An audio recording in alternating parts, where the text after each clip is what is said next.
Hey everybody, if you're new here, my name is Jake. I know it's been a while since I made my last video, so I apologize for that. I do have some really cool stuff coming up in a little bit, but for this video I figured we'd do something a little bit more light. So, as some background, when I first started coding, I was involved in creating of this big mobile app. It was supposed to be enterprise level, but it was definitely a first attempt at a big project, and most of the people on the team were very, very new. And so, as you do, we made lots of mistakes.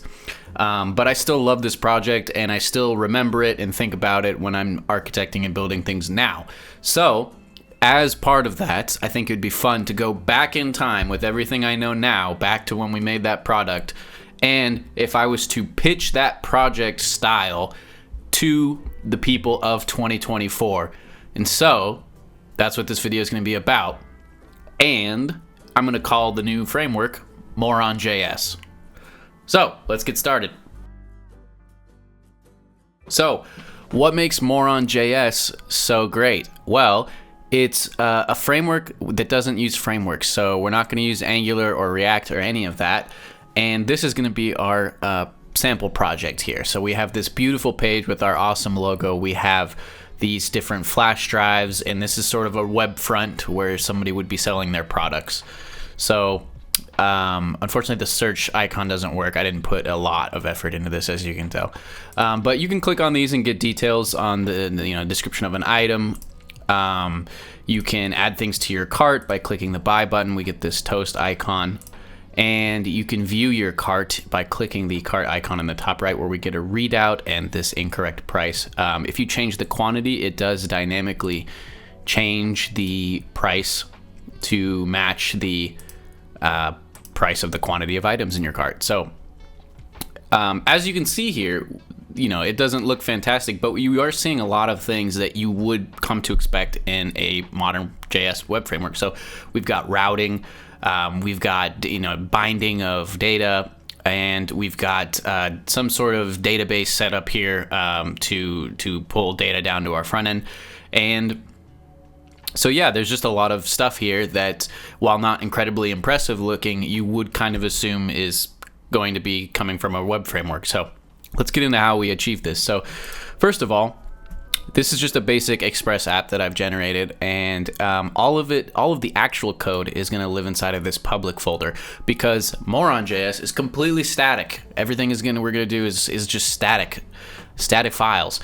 So first of all, let's get into routing. How do we accomplish routing? Well, why have a bunch of different view files when you can put all of your views inside of one file? Because why not? So in our index file, we have our top navigation bar, and then we have all of our pages in divs with their just IDs. That's, cart page, details page, list page. And here is all of the templating for each of the pages that we have, all in this index file. You can see the style is set to display none, and then we just dynamically update that as we hide and show different pages. So in our JavaScript folder, we have our index.js. The routing is set up at the bottom. We have this pages array. If you're familiar with Angular, you might notice that there's a similar formatting here. But essentially, each page just has a string representation of a route, a selector that is represented in the index.html, and then a builder, which is just a function that gets invoked when this page is shown.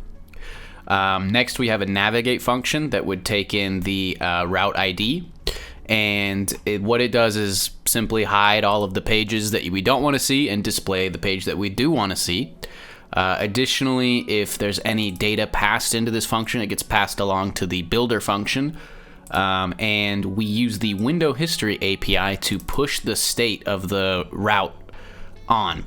So that's what lets us, for example, click on this product here and get this details slug. So we didn't actually make a request to our backend or render anything new. We just simply modified the location in the browser by using this window history push state. Additionally, we can take in query params that are passed to this function and put those on the top. And then secondly, we just have this immediately invoked function expression called resolve, which grabs the current window location on page load and maps us to the correct page and loads it. So that's what lets us refresh when we have this details slug, and instead of going to the home page, it resolves us to the details page. So great. Additionally, by passing in by pushing on the new route along with the query params, we can refresh and get the same product here, and instead of going to another one. So this is some like rudimentary state, and I mean, this is pretty much routing. I mean, we can display and hide different things.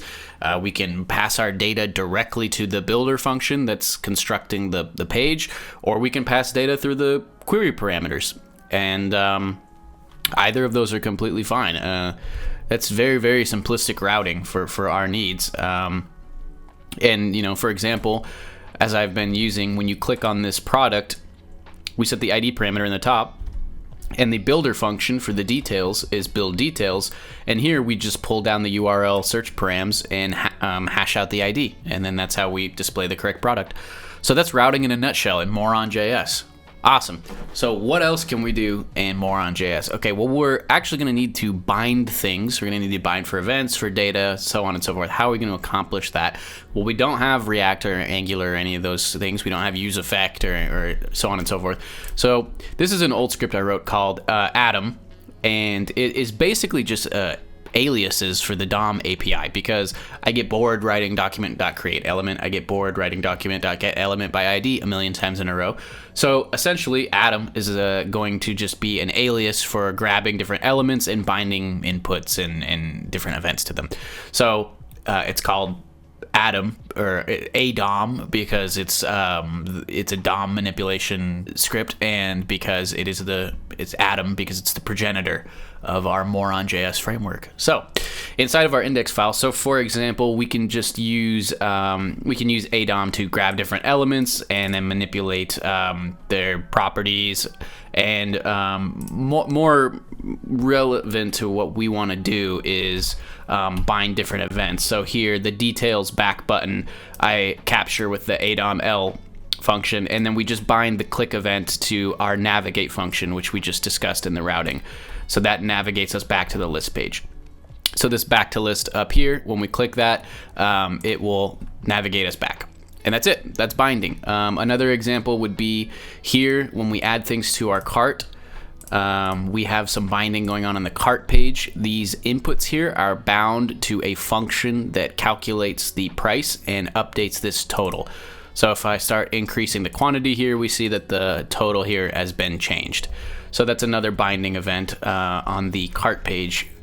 And I've simply just grabbed, here it is. So ADOM ELS, we're grabbing all of the inputs in the container, so these inputs, and we're binding to the input event on each of them. And when an input event is fired, then we retrieve all of the different quantities and relevant prices, calculate the total, and update it.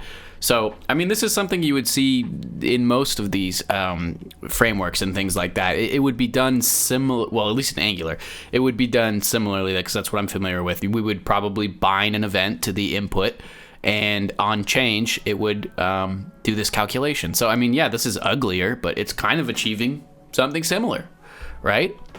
So that's binding. Pretty straightforward. Another great thing that we can talk about in Moron JS is templating. So we need to have our information get put out here in a presentable way, and we need to interpolate our data into the template. So Angular has HTML files where you put JavaScript in them with their props, and React has JSX where there's HTML inside of your JavaScript. We're a little bit closer to the React JSX side of things here, even though, I mean, they do function completely differently. But we're putting HTML in our JavaScript here. You can see that I'm manipulating an element, a div container element, inner HTML property, and we're just using a multi-line string here to paste in our content. And then where it's required, we can interpolate data. So here, this is the cart page. We pull down the items that are in the cart, and we basically interpolate the source of the image, the title of the product, and the price, just by including it into this string. If you want to get more complicated, you can, like conditionally displaying things like that can get a little complicated. You might need to switch back and forth between the DOM API for create element, So you can do atom.create for document.create element, manipulate things there, or you can just paste templates in wholesale like this. So in my experience with the old app that this is inspired from, the inner HTML templating usually does the job just fine. Debugging, not very fun, but that's why it's called Moron JS. Great. So that's templating. Last of all, database, backend stuff. How do we do this? Well, we have Firebase.